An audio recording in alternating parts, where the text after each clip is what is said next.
Welcome to another Intermediate Algebra video. In this video, we will look at simplifying complex fractions. So our two objectives are simplify complex fractions and simplify expressions with negative exponents. Expressions with negative exponents is a form of complex fractions. It'll ultimately turn into complex fractions. So it's all the same type of problem. So our notes. A reminder on some notes that you may have forgotten, these two rules. If you have a negative exponent, x raised to the negative b power, you can rewrite that as 1 over that item to the positive exponent. You can get rid of a negative exponent by turning that into a fraction and pulling the item to the denominator. And then another reminder, we've seen this one a little bit more. If you have two fractions with division, one fraction divided by another fraction, you can use keep, change, flip to turn this to multiplication, and then it's much simpler to deal with. An important note for this section is that your final answer should not include a fraction within a fraction, and it should have all positive exponents, which is exactly what we're trying to fix in all of these problems. They'll start out with these issues, negative exponents, fraction within a fraction. So you can't do just one and then present your answer the other way. You have to undo or fix all of the problems. All right, so hold on to these reminders. Negative x to the negative b is 1 over x to the b, and keep, change, flip for division. So our first couple example problems. First one, simplify. We have 2x over 27y squared, all over 6x squared over 9. I want to kind of highlight this. The fraction bar in the middle is the big picture fraction. So what we have here is a numerator with a fraction and a denominator with a fraction. This is a complex fraction. That's what it means, fraction within a fraction. And we want to simplify that. We want to present this in a nicer way. So remember that the fraction bar just means division. So another way to write this problem is the numerator, 2x over 27y squared, divided by the denominator, 6x squared over 9. And if we see it presented this way, then we remember we can use keep, change, flip to change this to multiplication. Keep, change, flip. We'll have 2x over 27y squared times 9 over 6x squared. And then simplify. Just like we saw a couple videos ago, you can cross cancel here. There's no factoring to be done. Sometimes there will be, but here there's no factoring because it's all individual pieces. All right, so now we look for things that can cancel out. Do you see anything top and bottom? Just has to be top and bottom. Either of the top, either of the bottom. One thing you might see is 2 and 6. This can simplify and leave you with a 3 on the bottom. We have a single x, and this I can rewrite as x times x, and one of them goes away, so we're still left with an x. Anything else? I have a 9 in the numerator that can either go with this 3 or with the 27. If I simplify it with the 27, then I'll have 1 and 3 left on the bottom. And all that's left on top is this 1, so there's nothing else we can do. So just pull all these pieces together into a simplified fraction. On top, we have a 1. On the bottom, we have 3 times 3, which is 9. We have an x, and we have a y squared. Simplified answer. So this is simplifying a complex fraction. You'll use keep, change, flip, and then simplify like we've done before. Now, you don't always have to write out the first line as division. You don't always have to change it so explicitly to top divided by bottom. You can identify top and bottom and then use keep, change, flip on them. I'll write it out a little longer on this next one, but I may not always. All right, so our next problem, again, is a complex fraction. We have numerator and denominator.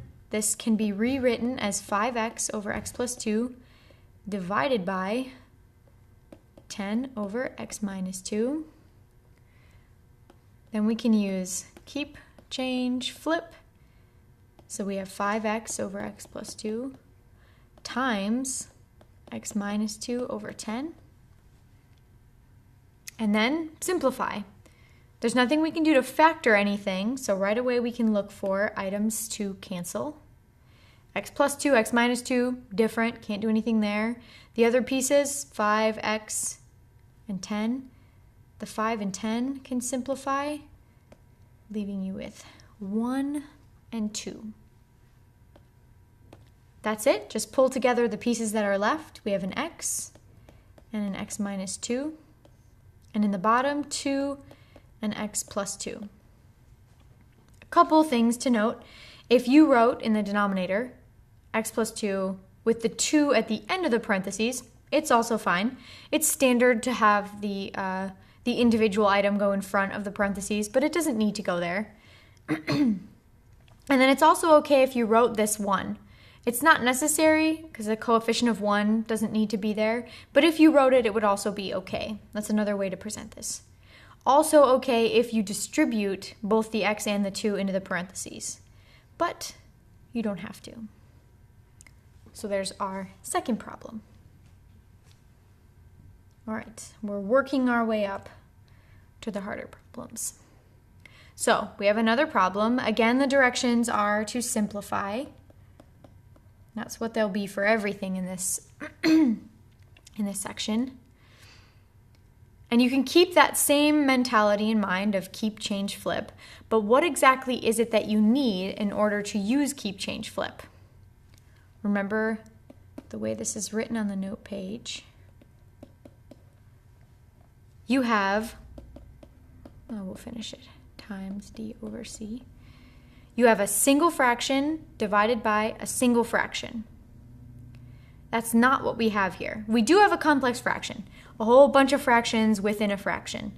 But in order for us to use the trick of keep, change, flip, we need single fraction, single fraction. So let's look at just the numerator.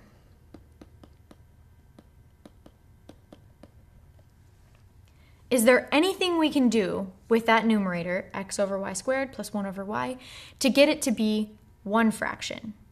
Ideally, we have one fraction, keep, change, flip. The answer is yes. We can combine these together, but first we need a least common denominator. So for these two denominators, our least common denominator would be y squared. So to convert, the first fraction is already there. The second fraction is missing a y. So multiply in y, top and bottom. Then actually add them together. Remember it's plus, so it has to say x plus y over y squared. Now we have a single fraction in the numerator. To use keep, change, flip, we also need a single fraction in the denominator. So here's our denominator, y over x squared plus 1 over x. Is there anything we can do with this to get it to be one fraction? Again, the answer is yes. We can combine them together if we have a common denominator. So let's find one. Our least common denominator would be x squared. The first fraction already has the denominator we want, so we just bring that fraction down.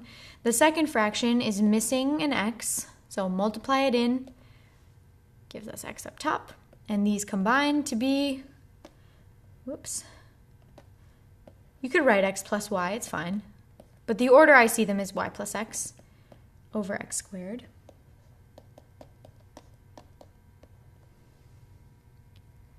Now I have single fraction on top, single fraction on the bottom. I can use keep, change, flip. So it'll be keep, change to multiplication, flip. The first fraction, keep. X plus y over y squared. Change the division to multiplication and flip the second fraction. X squared over, getting ahead of myself, y plus x. And then the question is there anything I can do to simplify this? There's nothing you can do to factor. They're already in the most factored forms, but you look for something you could cross out top and bottom, anything they have in common. You might be wondering, well, it says x plus y versus y plus x. Can I rewrite this as x plus y? Sure, in which case they would be the same, and you can cancel those out. Doesn't look like anything else can simplify. So we pull together what's left. We have x squared over y squared.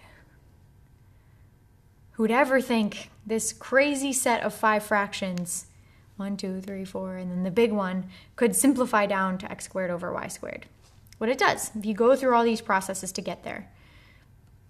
So this kind of built it up. The first couple of problems were already a single fraction over single fraction. This one took a little bit of work to get there. Let's continue on. Our next problem has negative exponents, and this pulls one more step into the picture. So remember the rule, x to the negative b is the same as 1 over x to the positive b. Now you might be wondering, all right, well, I see a whole bunch of negatives. I'll just pull each of them to the top and bottom, and that'll fix it. But it's not quite that simple. They each have to turn into their own fraction. So here's the big fraction. Let's use some colors here. This first term in the numerator, x to the negative 1, it changes to 1 over x. Just like the rule says, it has a negative exponent, pull it to the denominator, and it has a positive exponent. 1 over x to the positive 1 is the same as writing 1 over x. If the exponent's 1, it's not necessary to write it. All right, let's fill in those pieces. The next item we have, 2xy to the negative 1. The only thing that's being raised to the negative exponent is the y. So the y is the only thing that gets pulled to the denominator. Everything else stays up top. Okay. Let's go with black. The next piece we have, x to the negative second. We can change this to 1 over x to the positive second. And our last piece, we'll stick with white. Both pieces have the negative exponent, so both pieces get pulled to the denominator. There's nothing left up top. We have x squared and y to the first in the denominator. Looks very patriotic. Okay, so that's the first step. Get rid of all those negative exponents. Remember, for all of these answers, we want all positive exponents. All right, so we fix that. And we want no fraction within a fraction. So that's the next thing that we fix. All right, ideally you use keep, change, flip. But you have to have single fraction, top and bottom. So we go through the whole process that we did on the last problem over again. Our numerator, 1 over x plus 2x over y. We need an LCD to turn this into a single fraction. That LCD, xy. The first fraction is missing a y, and the second is missing an x. So that gives us y over xy plus 2x squared over xy. And these ultimately combine to be y plus 2x squared over xy. So the numerator, the whole numerator, turns into this fraction. Okay, now the denominator. we have 1 over x squared minus 1 over x squared y. The least common denominator, x squared y. So we want to change each fraction to have this denominator.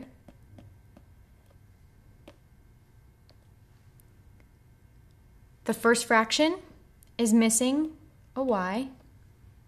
The second fraction, not missing anything. So we have y and 1. And these pull together with subtraction, y minus 1 over that common denominator, x squared y.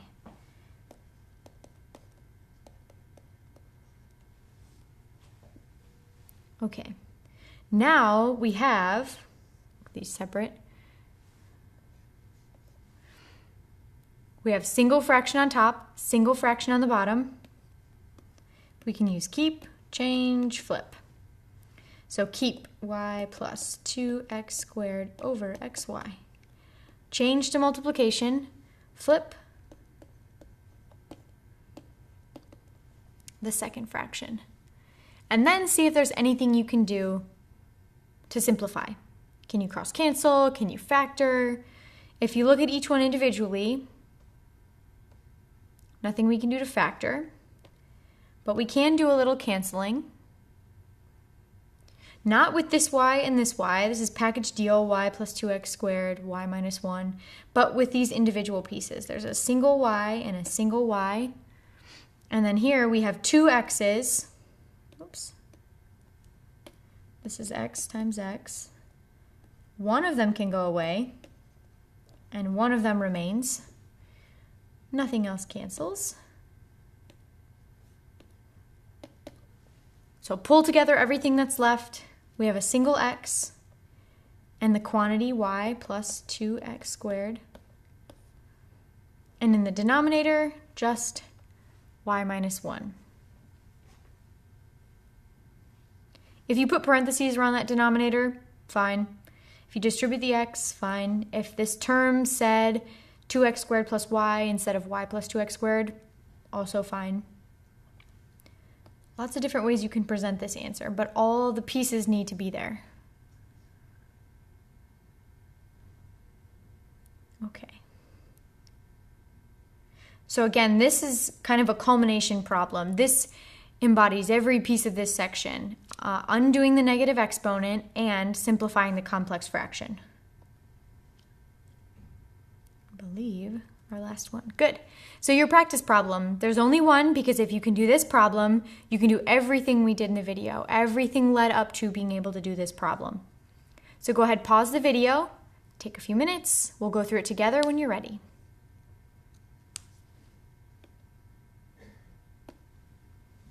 Okay, so first let's fix those negative exponents. Big fraction. The first piece, only the x has the negative exponent, so it becomes 3 over x plus. The second piece, both of them have the negative exponent, so they both go to the denominator. That's x squared y. The first part of the denominator, 1 over y squared. And the second part, x stays up top, y moves to the bottom. Then we pull the numerator and the denominator aside separately to get them to be one fraction. The only way we can simplify this is if we have single fraction over single fraction, to use keep, change, flip. Identify an LCD. That LCD, x squared, y. So convert each piece to have that. The second fraction is already there. The first fraction is missing an x and a y, so multiply those in. So our numerator becomes 3xy. Then pull it together. 3xy plus 1 over x squared y. Okay, our denominator is 1 over y squared plus x over y. Our LCD is y squared. The first fraction already has it. The second needs a y, so it becomes 1 plus xy. Ultimately combining to 1 plus xy over y squared. So here's the big fraction. Our numerator is 3xy plus 1 over x squared y. Our denominator, 1 plus xy over y squared. Now we can use keep, change, flip. Let's pull this over here. Keep, change to multiplication, and flip. Then check if you can simplify. There's nothing we can do to factor this in any way. So then you check if there's anything you can cross-cancel with. A very common mistake is to say, well, here's a 3xy and an xy, so either cancel out the xy's or somehow factor a 3 out of this numerator, but you would have to see that exact factor sitting there as a package deal. The coefficient on pieces are different, so there's nothing you can do with them. What we can simplify with is this y and the y squared. Y squared is the same as y times y, so it cancels out 1 and 1. And that's it. So we're left with a single y times the quantity 3xy plus 1. All over, we have x squared left and 1 plus x y. You can distribute, you don't have to. You most definitely do not have to. Just present the problem like this and you're good to go. So this video looked at simplifying complex fractions. Every single one of these turned into a complex fraction. And then also working with negative exponents. So undoing that negative exponent using the rule, and then ultimately simplifying that complex fraction using keep, change, flip. I'll see you soon for another video.